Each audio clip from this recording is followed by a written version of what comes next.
Hello there. Good morning, good afternoon, good evening, wherever you are. I'm Ryan in Singapore.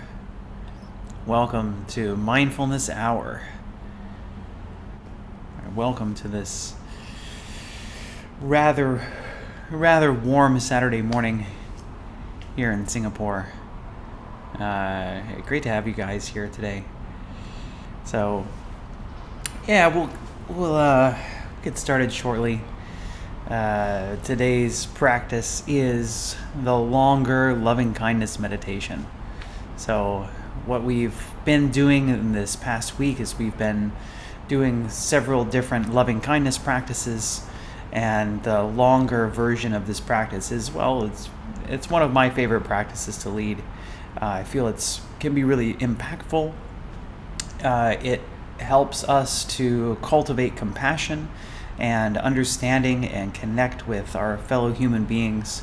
And it starts at the place of self, starts here, closest to us, and we slowly work our way outwards. And just to let you know that every piece of this compassion practice encompasses all of the others.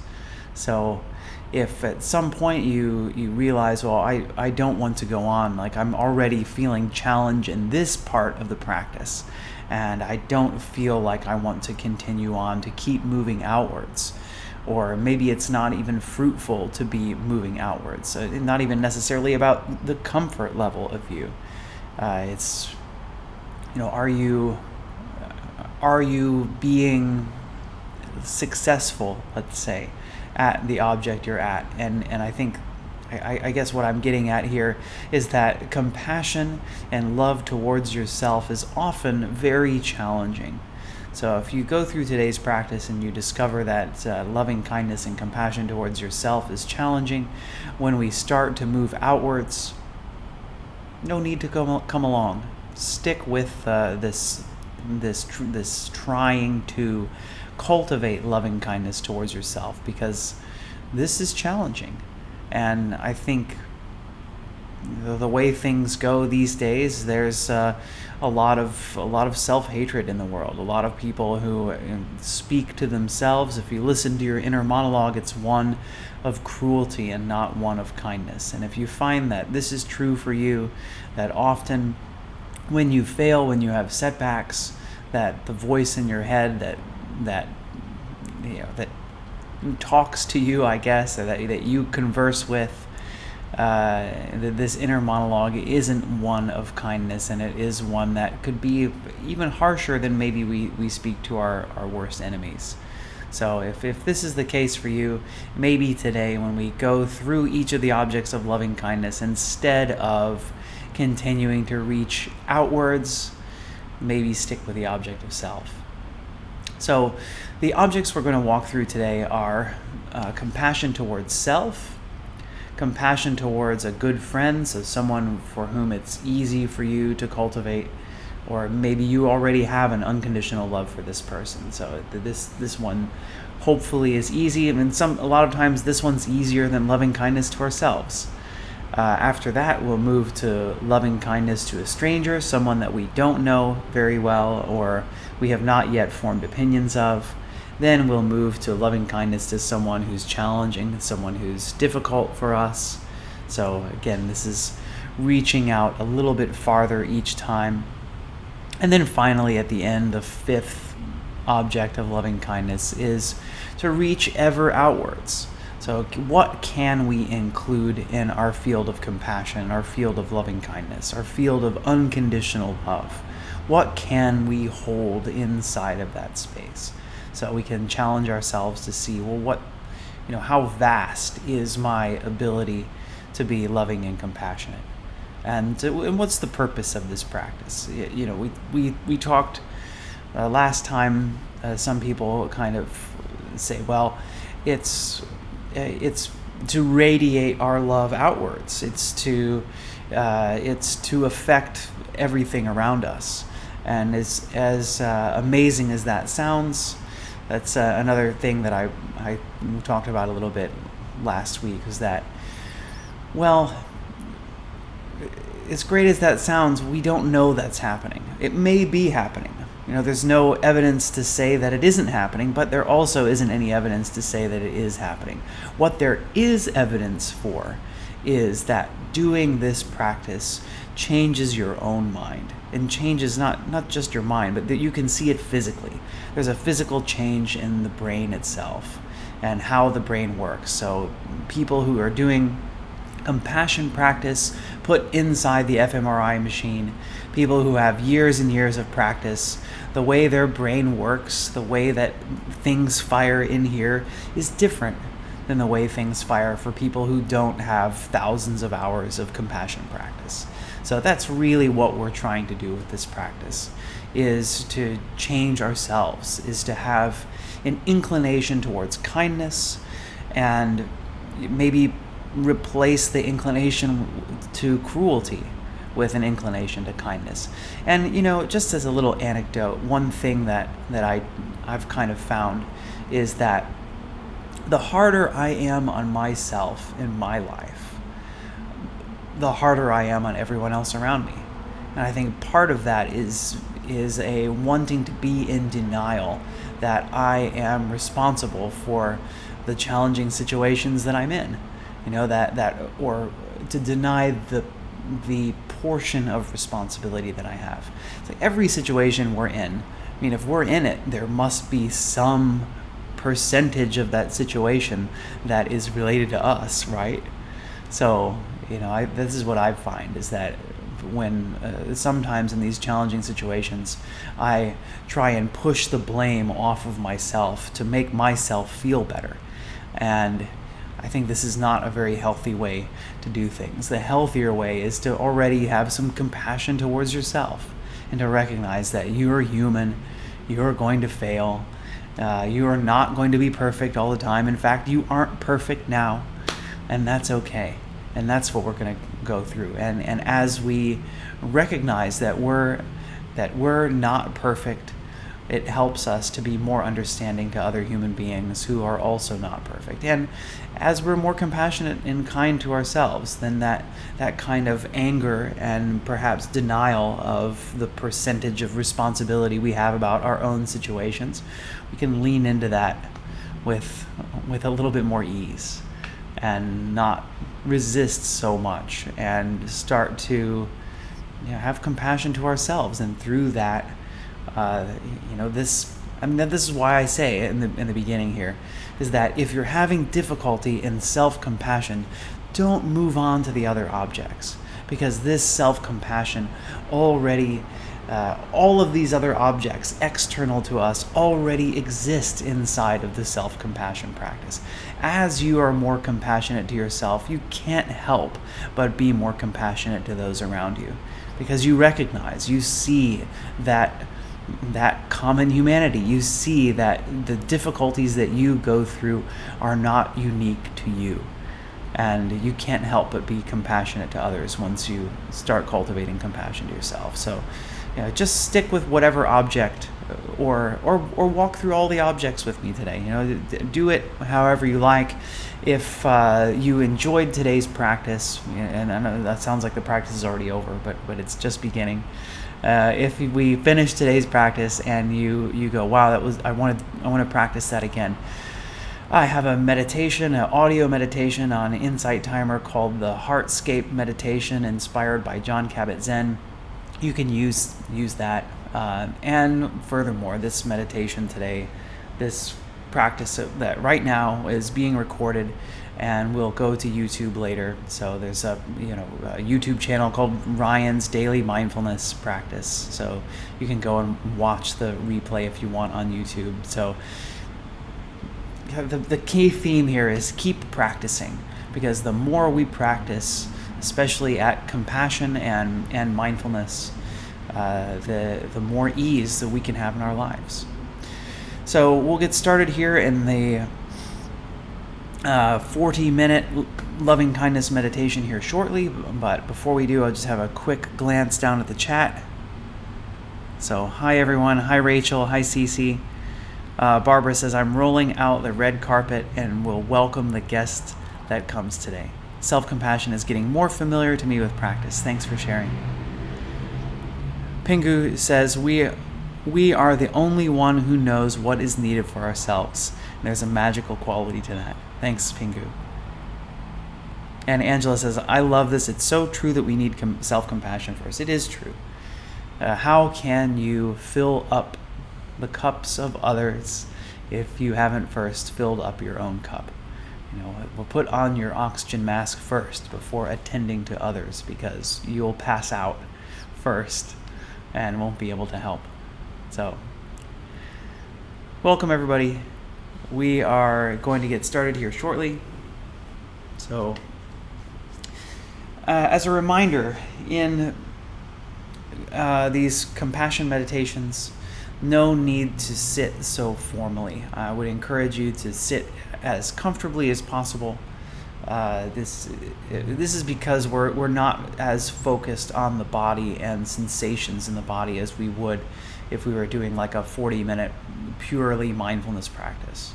So we will be doing a little bit of visualization, also a bit of repetition of a few phrases. So just be comfortable.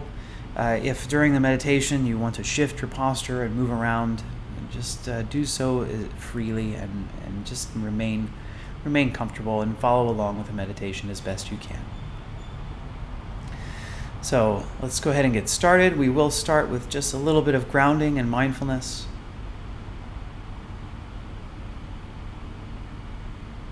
So if you like, you can allow your eyes to close. If you'd prefer to have your eyes open, you can have a soft gaze down in front of you at about a 45-degree angle.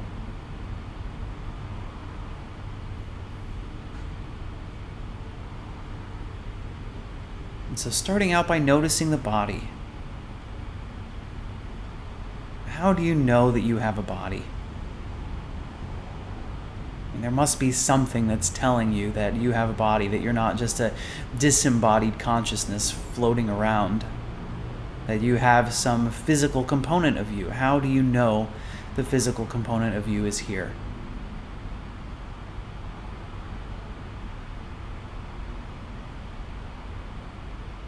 And so for me, one of the things that I notice is I can feel the pressure of my cushion. That's one of the big indicators. I can feel my body. I can feel gravity pulling down on my body. And I can feel the places where my supporting surface is pushing back. So the cushion against the buttocks, against the legs, the knees.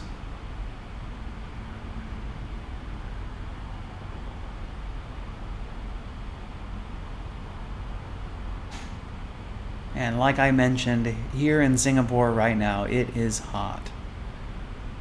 So the other thing that I can really notice is I can feel most of my skin, because my skin is glistening with perspiration. So I can feel that moisture on the surface of my skin. And then as I scan through the rest of my body, I can start to feel subtle sensations in my scalp.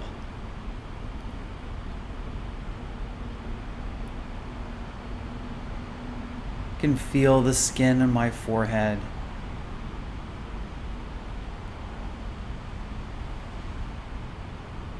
Around the eyes, the nose, the mouth.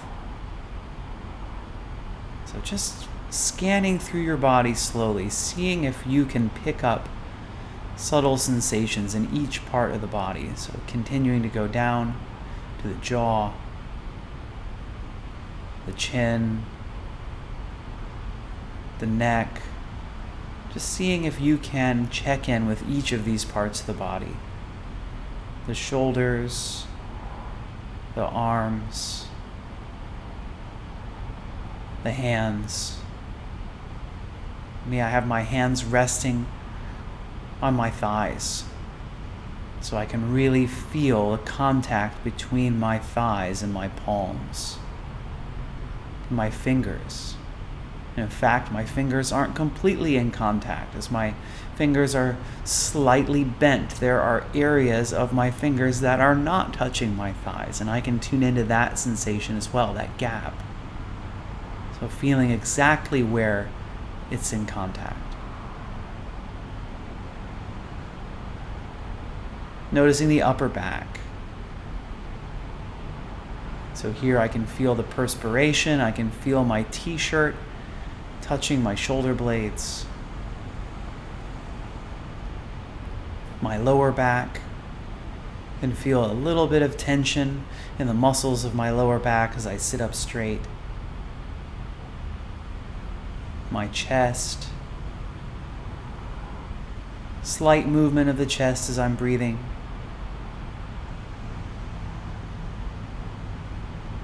The abdomen, I feel, as I scan to the abdomen, I feel even more movement with the breath.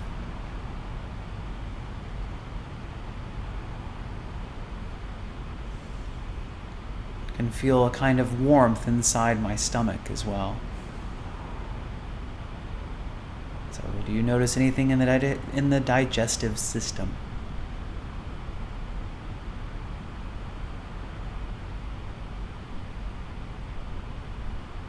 And then the pelvis, I notice the seat pressing back against my body.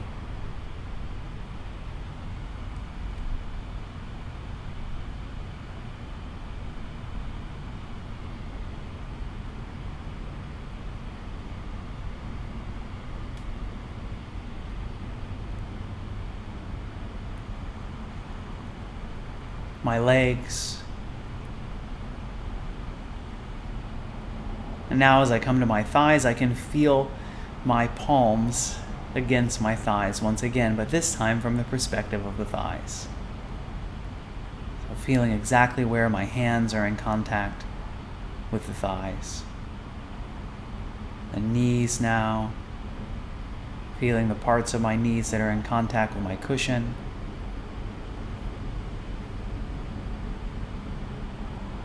Lower legs, feet.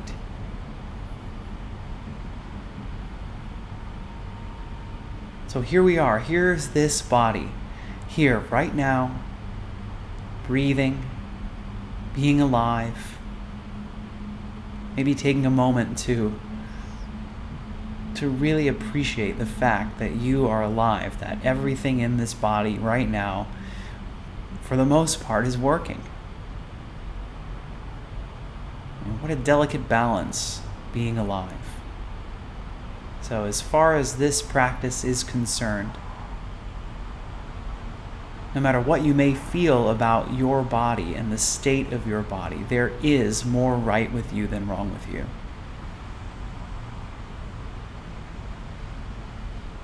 Because you are alive.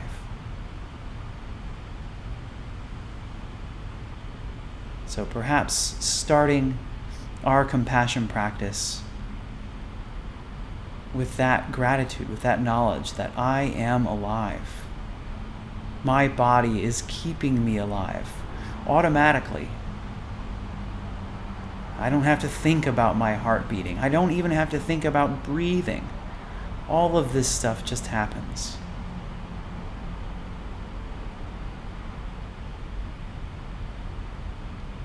And so perhaps out of this gratitude for the body and the working of the body, we can begin to bring some kindness and compassion to ourselves.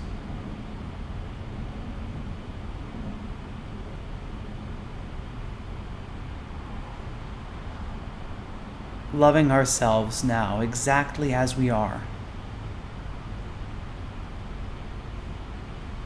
So whatever thoughts or opinions we may have about ourselves, remembering that fact that right now there is more right with you than wrong with you.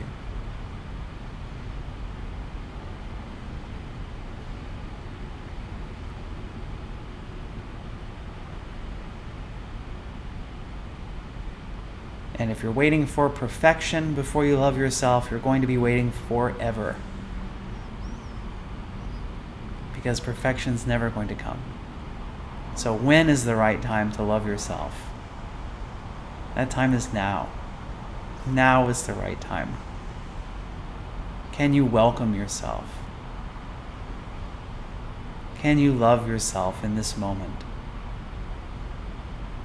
This stranger in the mirror whom you may have forgotten, you may not have spent so much time with these days. Let's spend a little bit of time with ourselves now, loving ourselves. And how do you do that? Maybe that's unfamiliar to you. So is it possible for you to bring into mind someone in your life who loved you or who loves you unconditionally?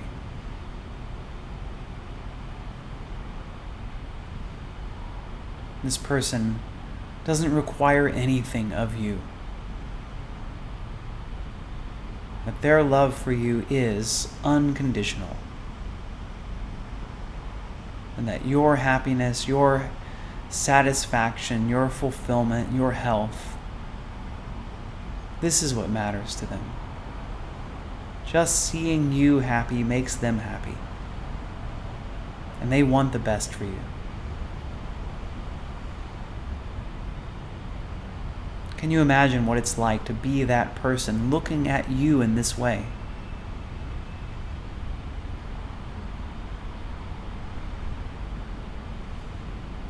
And if there's no one in your life that fits that bill, is it possible for you to imagine what it might be like to be loved unconditionally by another?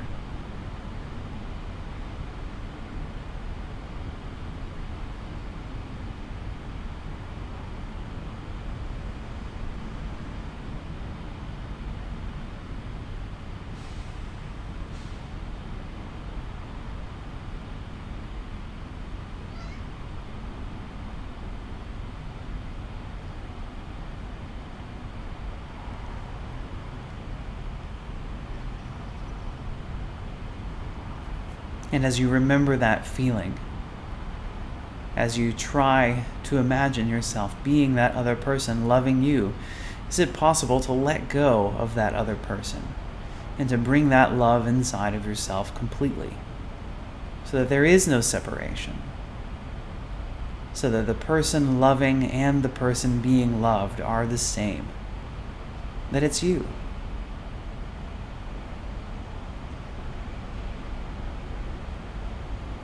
Loving yourself just as you are, without needing to be different or better or smarter or less mistake-making. That the you that's here right now is already enough.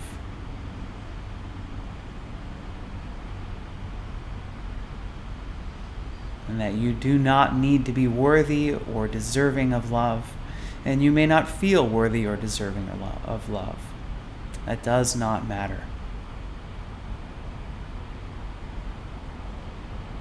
So as best you can, bringing that love inside of yourself. That you are simultaneously the mother and the newborn child, loving and being loved.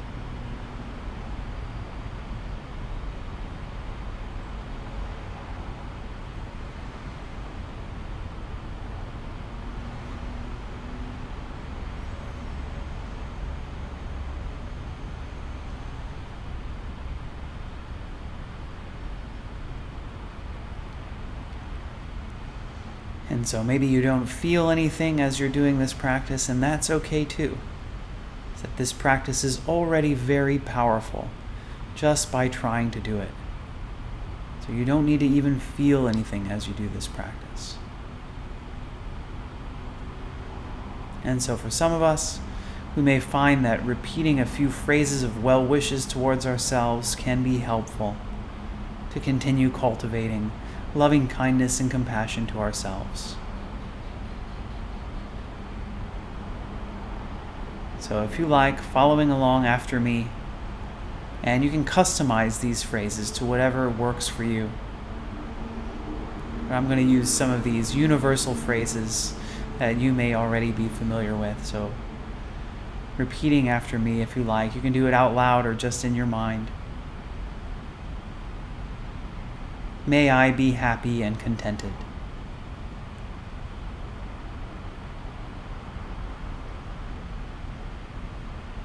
May I be happy and contented.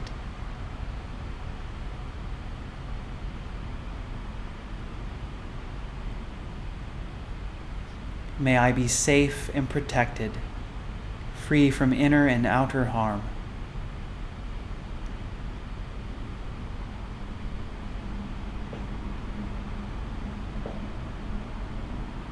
May I be safe and protected, and free from inner and outer harm.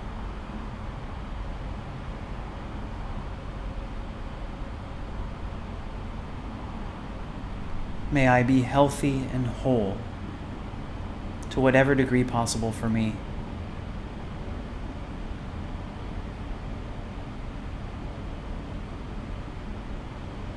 May I be healthy and whole.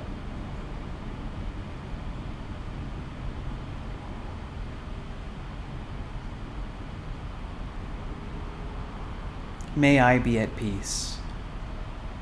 May I have ease of well-being.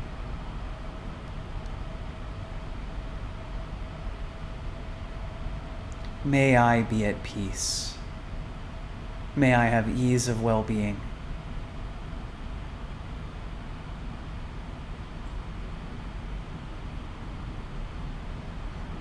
May I be happy and contented.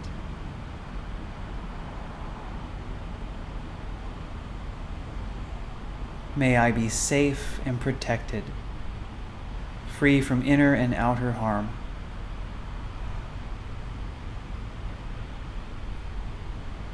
May I be healthy and whole, to whatever degree possible.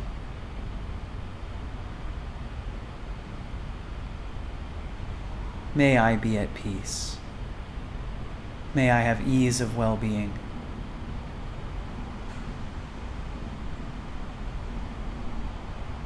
So continuing for a while, if you like, repeating those phrases to yourself.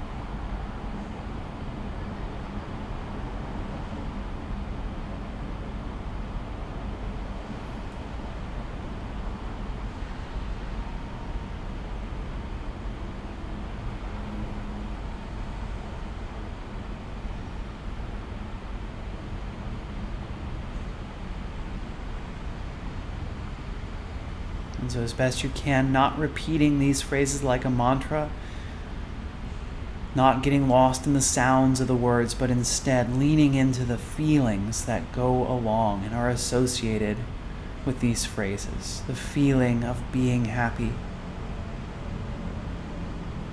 the feeling of being safe, the feeling of being whole and complete, the feeling of being peaceful and at ease.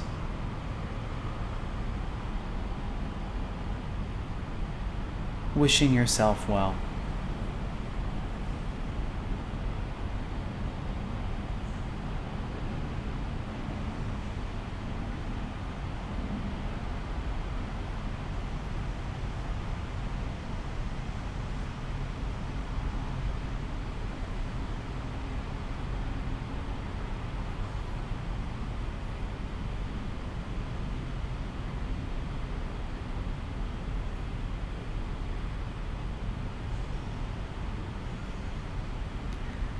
But you may protest, if this is a selfless practice, why am I spending so much time on myself?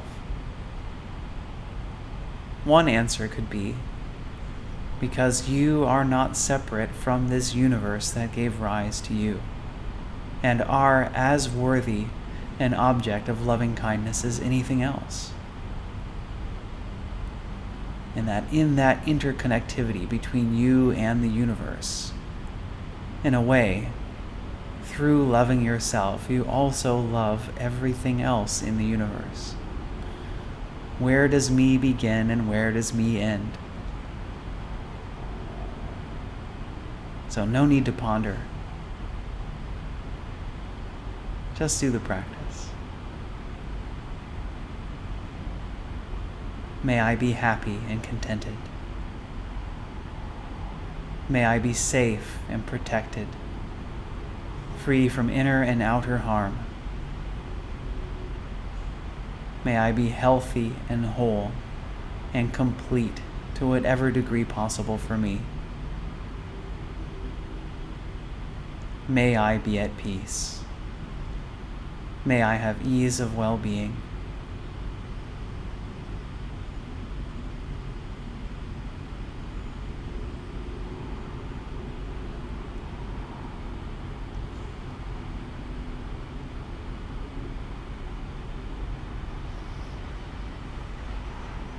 And so now, if you feel ready to do so, we'll begin to move on to our next object.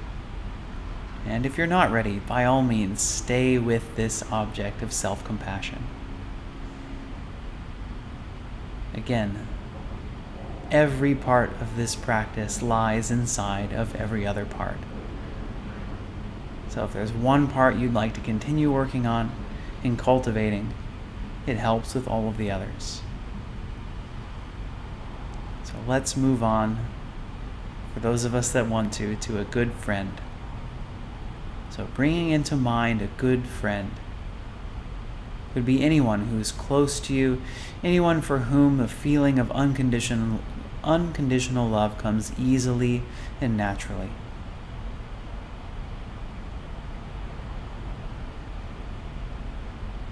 So maybe it's a parent or your child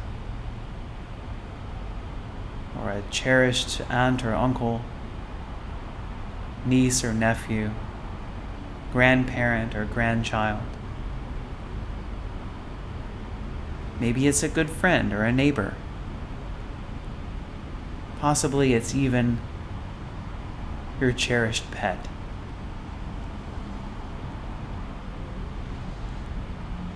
So bringing them into mind. Maybe even imagining that they're here with you now. And imagining them happy. Maybe also surrounded by those that they love and that love them. In the place where they're happiest, most fulfilled.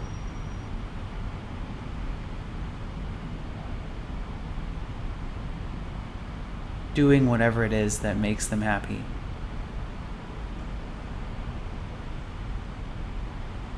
And noticing the feeling that you have as you observe this visualization.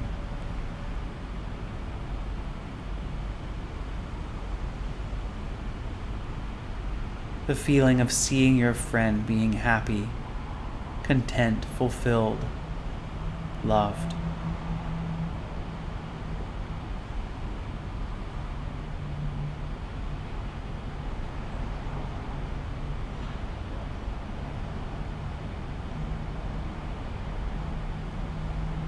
And so reaching out with some of these well wishes towards your good friend.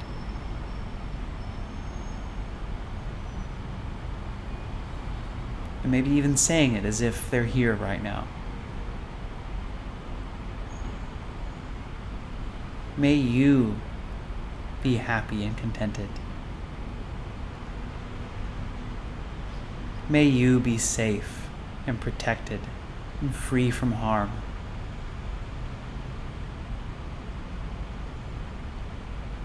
May you be healthy, whole, and complete to whatever degree is possible for you.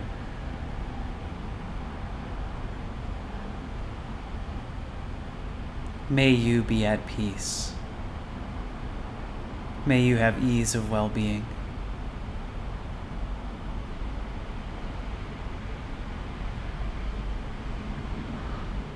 So intentionally focusing this unconditional love to your friend.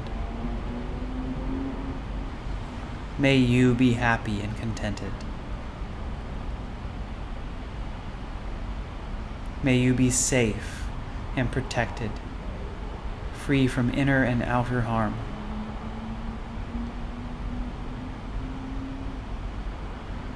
May you be healthy and whole, to whatever degree possible for you.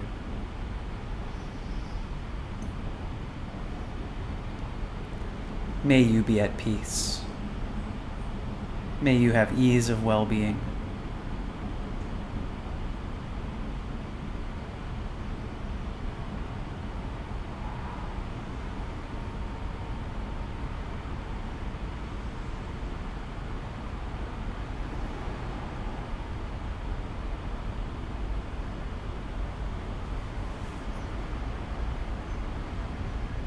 And so spending a few more moments here, feeling what it's like, remembering what it's like to be unconditionally loving towards your good friend.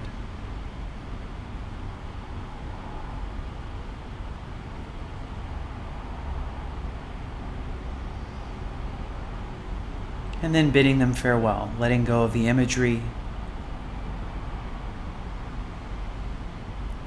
coming back to this moment, this body, this breath.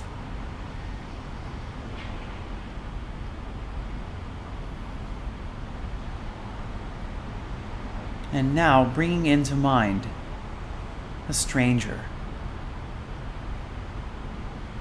someone who maybe you've seen before, maybe it's an acquaintance, maybe a friend of a friend. Someone that you know about but you have not yet met, or you've not yet had a chance to form an opinion about. Someone who seems neutral to you.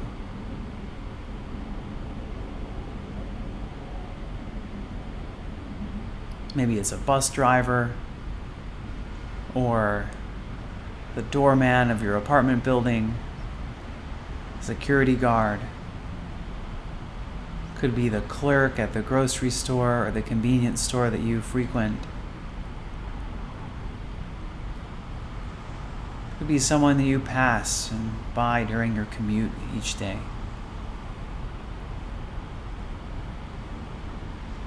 Seeing if you can really concretely allow the image of that stranger to form in your mind, and maybe even imagine that the stranger is here with you now, sitting across your table,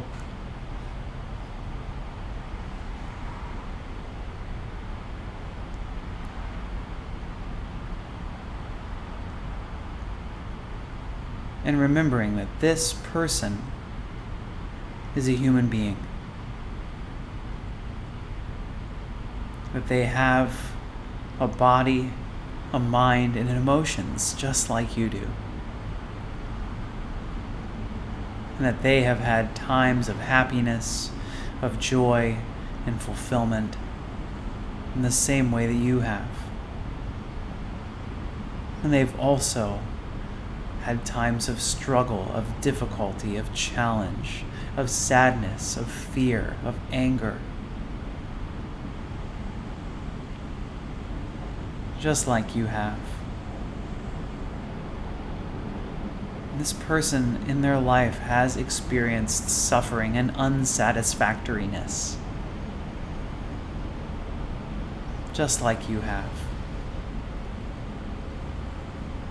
So is it possible, as we recognize this person is a human being with a lot of the same common human issues that I have, is it possible for me to reach out my unconditional love towards them? Imagining them happy, surrounded by those they love, doing whatever it is that fulfills them, as challenging as it may be for you to imagine that.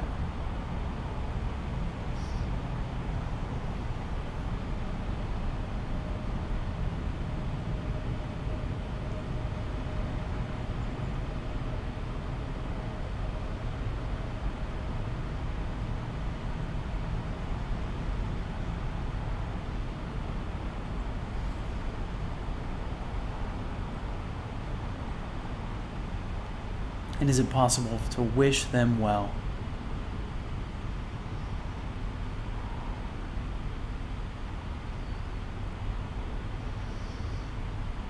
May she, he, or they be happy and contented.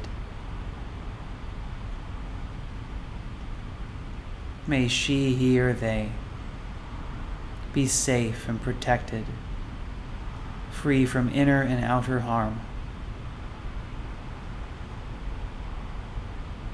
May she, he, or they be healthy and whole to whatever degree possible.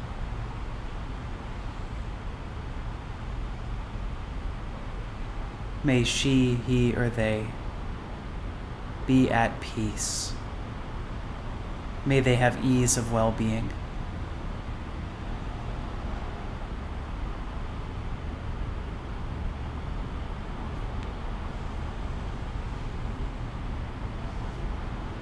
So again, refocusing on this stranger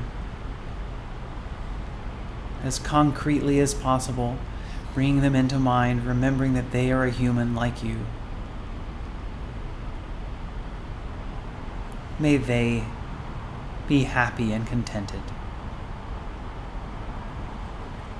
May they be safe and protected, free from inner and outer harm.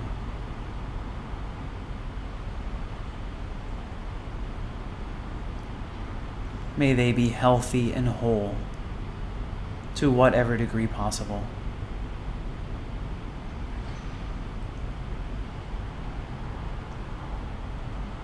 May they be at peace. May they have ease of well-being.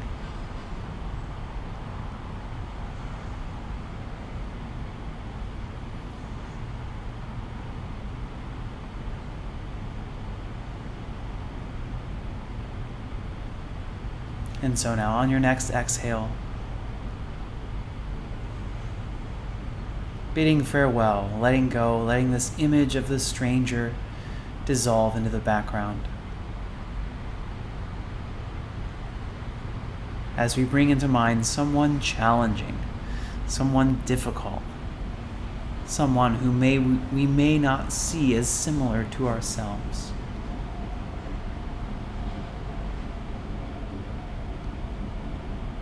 And so letting your mind rest on an actual person.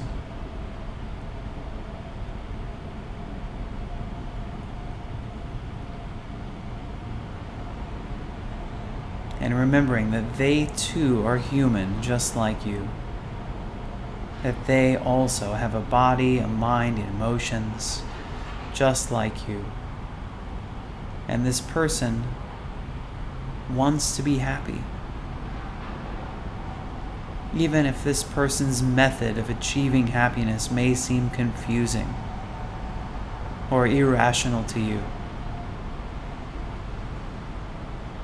Recognizing that they too wish to be happy and free from suffering.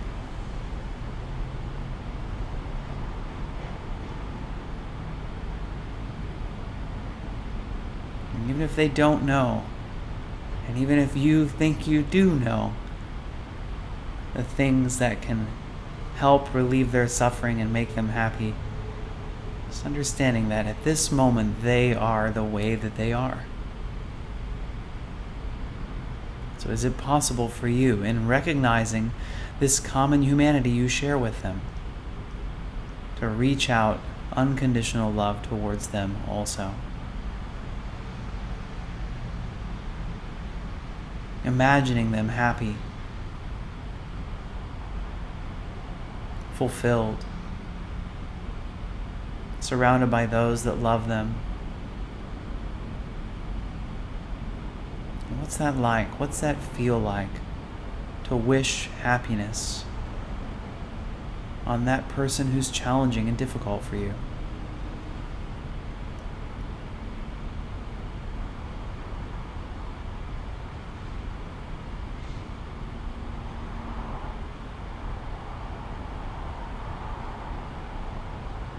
And so seeing what it's like to reach out with some well wishes towards this person. Noticing how it feels as you do. May she, he, or they be happy and contented. May she, he, or they be safe and protected, free from inner and outer harm.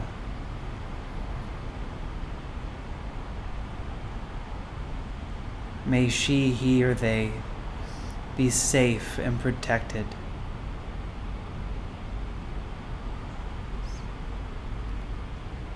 may she, he, or they be healthy and whole to whatever degree possible. May she, he, or they be at peace. May they have ease of well-being.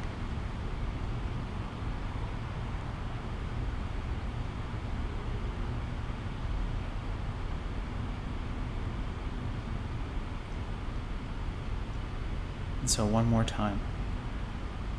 May they be happy and contented. May they be safe and protected, free from inner and outer harm. May they be healthy and whole and complete.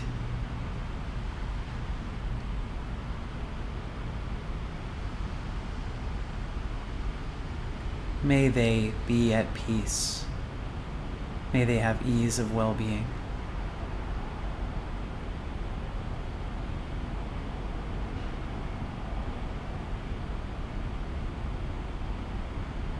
And so now letting go, releasing this challenging person.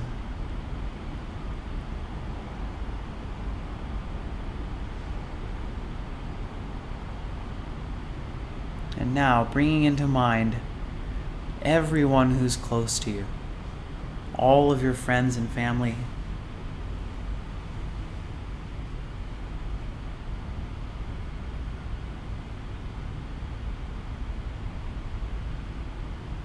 Maybe even extended friends, friends of friends, co-workers, bringing them into this circle of unconditional love.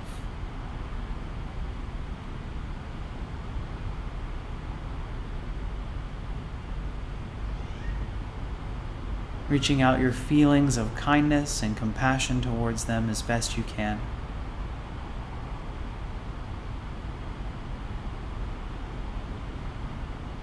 And then what about everybody on this meditation today? Everybody here that's joining in together, including them.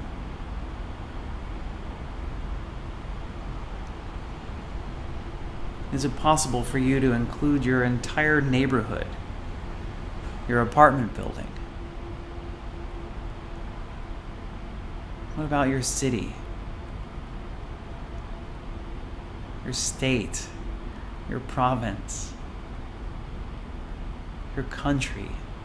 Is it possible to begin to reach out your loving kindness to everyone?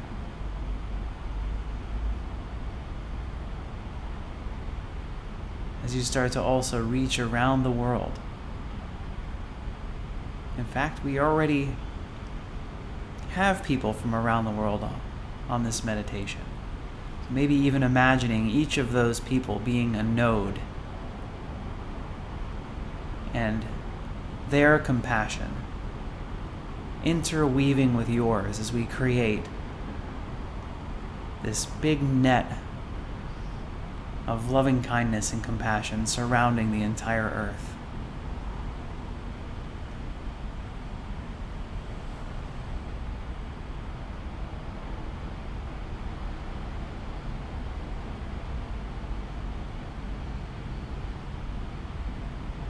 Including those who are less fortunate than we are.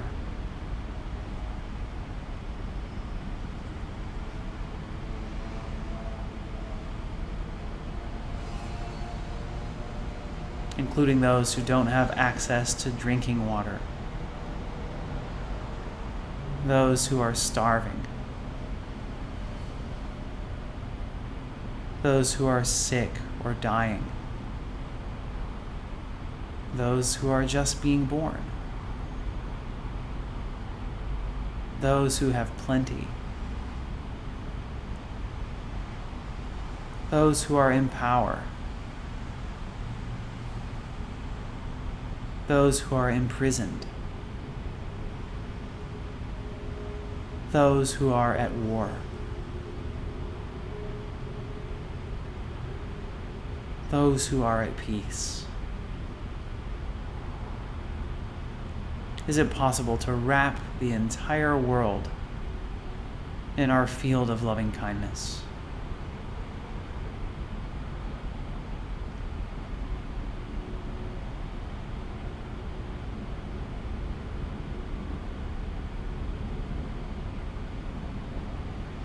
May the earth and all human beings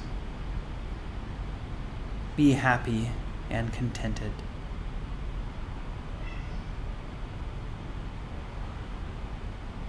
May the earth and all human beings be safe and protected, free from inner and outer harm.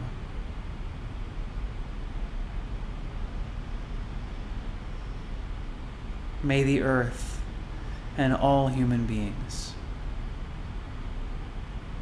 be healthy and whole and complete to whatever degree possible.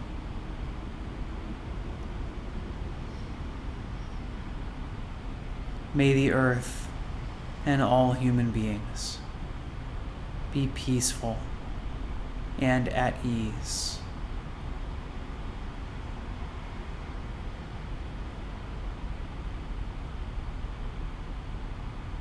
May we all be happy and contented. May we all be safe and protected. May we all be healthy and whole. May we all be peaceful and at ease.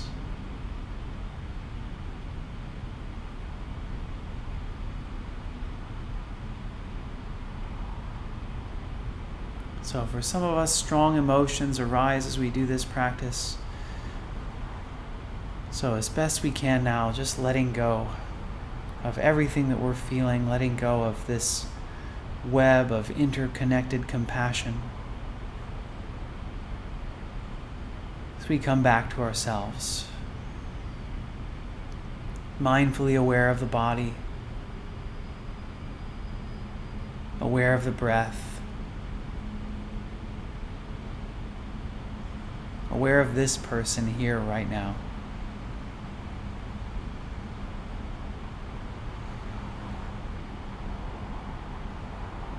So maybe as we draw our practice to its close, giving yourself a little gratitude, knowing that this practice is here to help incline your mind to kindness. And doing this practice regularly will help. Help to strengthen you, help to cultivate wisdom, help to minimize harm.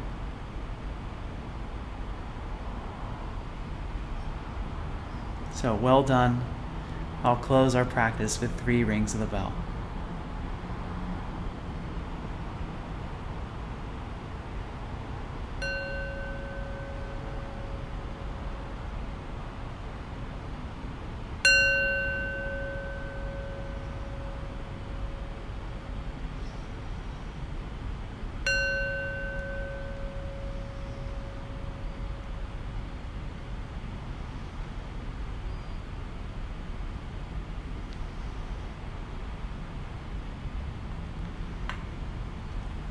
All right. Congratulations, everyone.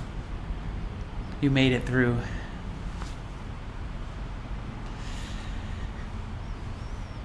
How was it? So now's the time to have a look at the chat to see how did the meditation go? What do you think about it? Do you have any thoughts or opinions about it? Does this practice work for you, or does it not work for you? Wishing well to the world makes me feel guilty for having a good life. I think is that what you're writing, Dirk? Yeah, I frankly speaking, I don't think this is a very productive attitude to have. You know what? This reminds me of the story of compassion about the boulder on the other person. We see the boulder on the other person. And when we get too consumed, so first of all, empathy lets you see what the problem is. And you feel it. You feel it yourself. You see that the problem is there, right? But it's compassion that gives us the power to know what to do, to see the situation and go, oh, here's what I can do, right? I have the strength to push that boulder off. And so I think that when we see the world and when we do this compassion practice and we remember, and it's if you're listening to me right now, the majority of the world is in a worse situation than you are. I read a statistic a few days ago that 55% of the world has access to the internet. That's a huge percentage of people who don't, and those who do, right? What are they using it for anyway?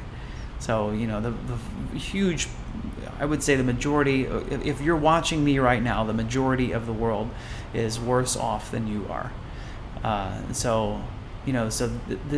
What can happen though is we end up over empathizing.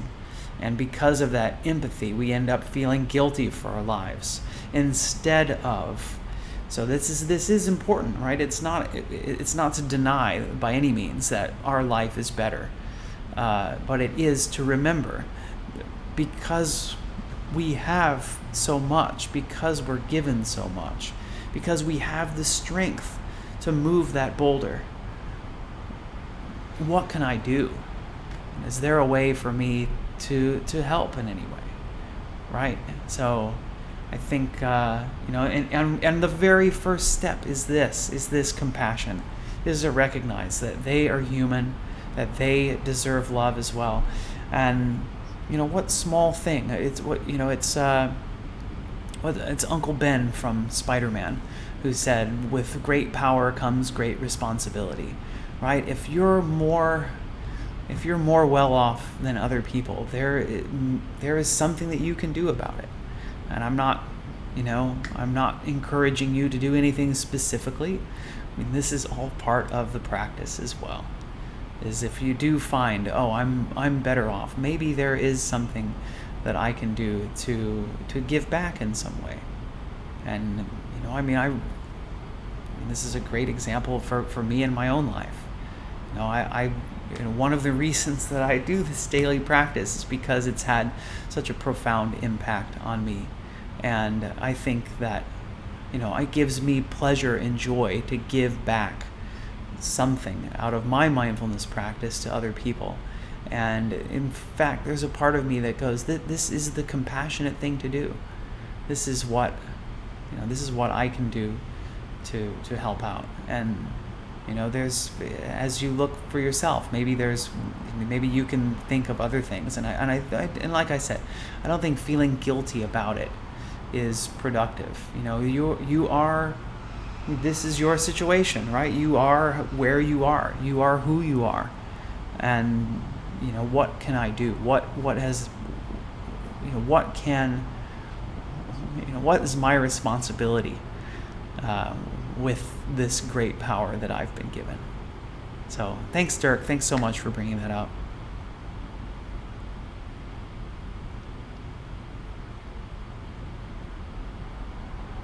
No, internet equals happiness. Well, that's certainly. I certainly didn't mean for that parallel to be drawn. I don't think these two things are correlated. It's just kind of it's a little measure of standard of living, right? These days, how do we measure standard of living? We might think that everyone. I think this is we kind of take for granted everyone in the world has access to internet these days. Well, the fact is that not everyone does. And if they don't have internet, then there are probably other things that they're struggling with as well. So, this is, I live in Southeast Asia. I know there are people around me and countries around me that even though people have internet on their phones, doesn't mean that that it's easy for them to make ends meet. that their basic necessities aren't even made. So then that kind of makes me wonder, okay, the people that don't have internet on their phones, right? What are they struggling with? So it was just internet used as kind of a little, litmus test, to a point in which to gauge, where are we, and what suffering might there be out there. Thanks, Gene. It gets easier with practice.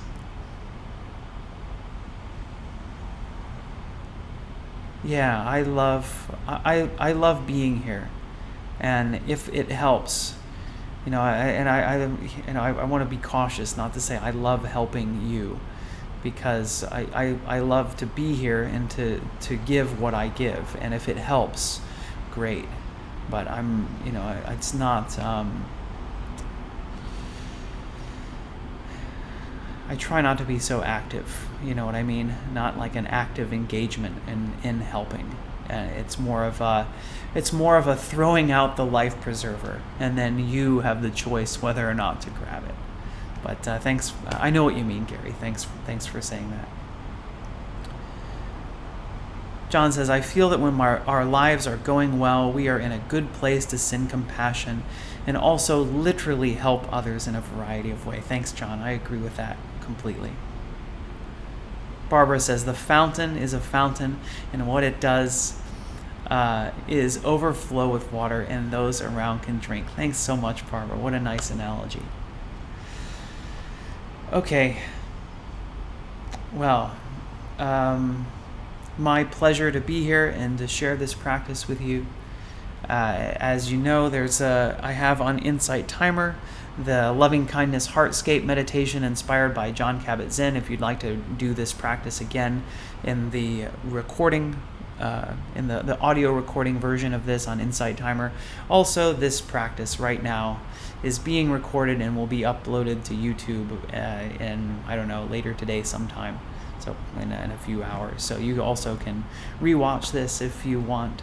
So whatever you like, I do hope that you get some benefit out of this practice and that you keep practicing. So keep it up. This is your coach telling you do some more push-ups, but not really push-ups. Do some more focusing on your breath. Do some more reaching out compassion and kindness. And I'll be back next week. So next week the series is about it's kind of like coming off of this compassion practice. So I have a few things.